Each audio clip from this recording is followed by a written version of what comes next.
So he grabs me and then he starts like patting me on the head and pulling me closer. And I'm like, now you're trying to hit on me? Like, are you gay? Like, what is happening, bro? I don't understand. Are you trying to fight? Are you trying to I don't know. The next day I went to a club. Yo, guys, I went to a club. Bro, this club was lit. It was just like rooftop club. This is like my third time going to a club. The only other 2 times I went to a club were in Vegas. Yo, as your first time clubbing, going to one of those fancy exclusive clubs in Vegas is horrifying. Okay, it is like you're like in the middle of like a show. Like you can't like move. Like there's random cold air everywhere. Like it was like I felt like I was getting overstimmed. But this club was a little bit more chill. It was a rooftop club. They were playing like Caribbean music. They were playing dance hall at the club. It was lit. I do not like American club music. Okay, I'll let you know right now.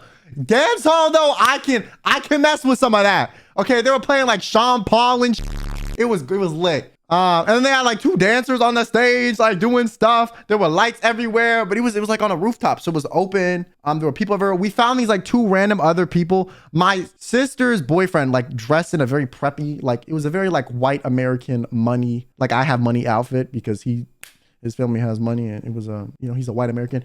So these other Americans walked up to us and they were like, "You look very American," to my sister's boyfriend specifically. And he was like, "Oh yeah, I am." And they were like, "Oh my God, let's go." So we were talking to these other 2 Americans in the club. One of them was like 22. And one of them was like, had their like 18-year-old adopted brother or something with them too. Sister found some random guy, that was like hitting something and somehow finessed the use of said thing. And then got everyone else in the club to somehow finesse the use. This poor guy, man.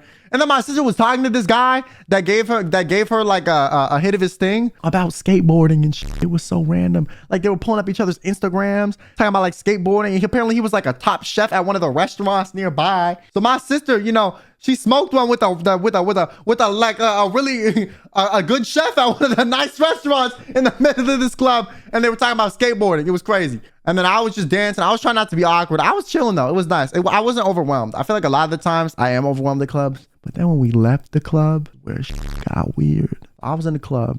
My older sister, okay, who honestly looks like she could fuck you up, so no one's gonna mess with her. My younger sister, who's like the pretty prima donna, girly girl, her boyfriend and me. We start walking out, and suddenly there's this like short. I'm gonna show you a picture of something, and this is exactly what this guy looked like. Y'all see homie on the left? This guy, this face. All right, this is what he looked like. Okay, but imagine him, but like being short, like shorter than me. And very thick and like more smug. That's what he looked like, all right, in the face. Okay, I'm not even being mean. I'm just being accurate. Okay, so we were leaving the club. I'm grabbing my sister's hand. My sister's like grabbing her boyfriend's hand, and then they're grabbing my older sister's hand. So we stayed together, right, to get through this crowded club. And this guy randomly like pulls up between my sister and me and like does this like right onto her back. And my sister turns around and looks, and he's like right up to her face. And I see this, and I'm like, oh hell no.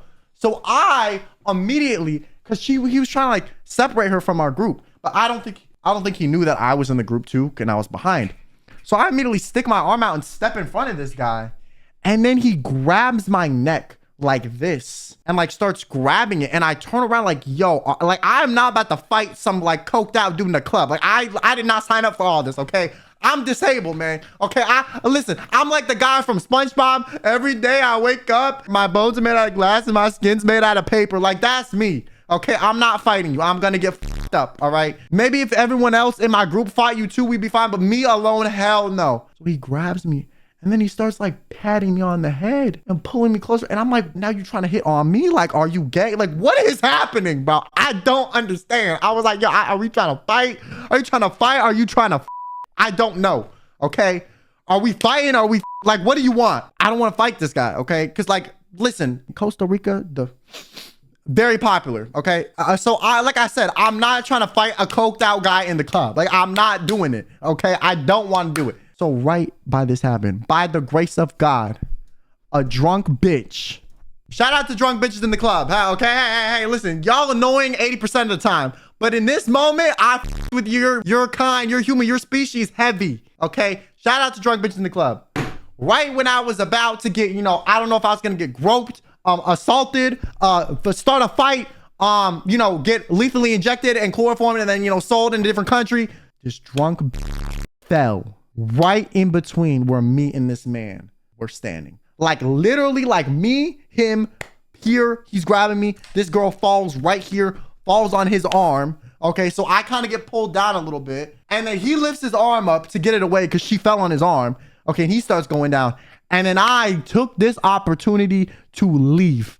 Okay, I dipped the out of there. I did not give a flying about this man, okay, that was built like Bakul Jaja's ugly ass from Final Fantasy. And I did not give a about this drunk that fell on top of me. Okay, but what I did appreciate about the drunk is you gave me an opportunity to save me and my sister's ass, okay? So what did I do? I booked it, okay? I grabbed my sister's arm and I dragged her out the exit of the club. We left. That drunk lady saved me from a situation that could have been a situation, okay? For once, I think God might have loved me or f***ed me just a little bit, okay? I'm just saying. If I was by myself, I would have been f***ed. But since I was with family members, you know, the luck kind of got distributed and you know, they did the mean, median, and average. And so the luck was higher for me than normal. And then as soon as like I'm out, I tell my sister what happened because she did not really see. Like she saw the weird guy. She saw me get in between them, but she wasn't paying attention to the neck and all that because she was trying to leave. Right. And I told that, and my sister's boyfriend and was so mad. He was like, if I would have known that, I would have like fought him. I would have like him up like da-da-da. And listen, you know, I appreciate a man that would be willing to fight for my sister's life and safety. But buddy, you skinnier than me. You skinnier than me. You are skinnier than me. I can't fight. I know your ass can't fight. What are you gonna do? Like, stop. No, he was really like, oh yeah, like, you know, I would if I would have seen that, I would have stepped in and said something, like really mad, like kind of ranting to my sister in the back of the car, like, or we were in a golf cart. We took a golf cart there because we rented one too. It was my parents were like staying home, so it was just us kids that went to the club. In the way back on the golf cart, he was like, yeah, I would have totally fought him. Like he has such a nerve to do that. And I literally said to him, I was like, you not fighting anybody. He was like, what do you mean? I'm like, no. I'm like, we're not escalating situations. He was like, what do you mean? That was disrespectful. And I'm like, you want to know what is going to be more disrespectful? A lethal injection and you being found dead in, 48 hours. Okay. And he was like, what do you mean? I'm like, bro, we're in a country that you don't know what's going on. Okay. I don't know what's going on. We don't live here. You don't know who this man knows. We're not fighting strangers. All right. You want to spend the rest of your life in a prison in Central America? By all means. Okay. You can do that. All right. If you thought prisons in the US were bad, you can spend time behind bars here. But me personally, I'm good. I'll get punched in the face and run. Okay. And save myself the trouble. All right. Hell no. So I was like, bro, we're not doing that. I was like, we're not fighting. We're not. Okay. Not only are we not fighting, you can't fight. I'm sorry. I can't fight either. Okay. It takes one to know one, but you cannot fight.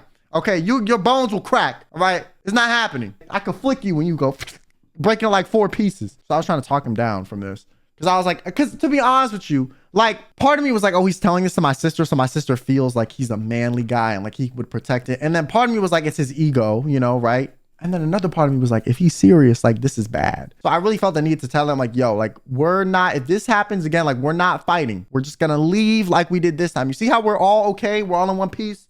Nobody got punched. Nobody got assaulted. Nobody got drugged. Nobody got taken away by a man in a white van.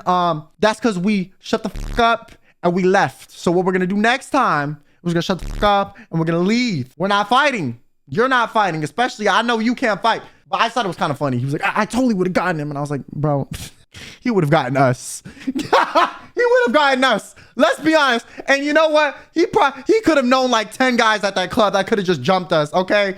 Like you never know in these situations. You never know if these people that are trying to come on to you or be weird and aggressive are alone. And a lot of the times they aren't alone. So you want to piss off because who goes to a club alone? Exactly. Nobody. So if he was at a club, he probably has a friend or two that's equally as, delinquent in their brain, ready to fuck you up. And I'm not finding out. I'm good. I'll take the disrespect and just be okay with it. Okay.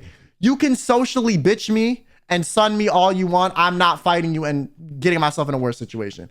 My ego was not fragile enough to care, right? Like I just fine. I'll take it on the chin and leave. I'm out. I'm not getting in a serious situation. My sister's boyfriend, on the other hand, was like, and I was like, yo, there's reality and then there's you. Okay, we need to bring them together. There's reality and then there's you, and we need to make sure they're aligned because right now they are very deviated. Okay, more deviated than my deviated septum that I should have gotten surgery on like 5 months ago. Very deviated. But yeah, we were good. Yeah, those are the stories. That was what happened.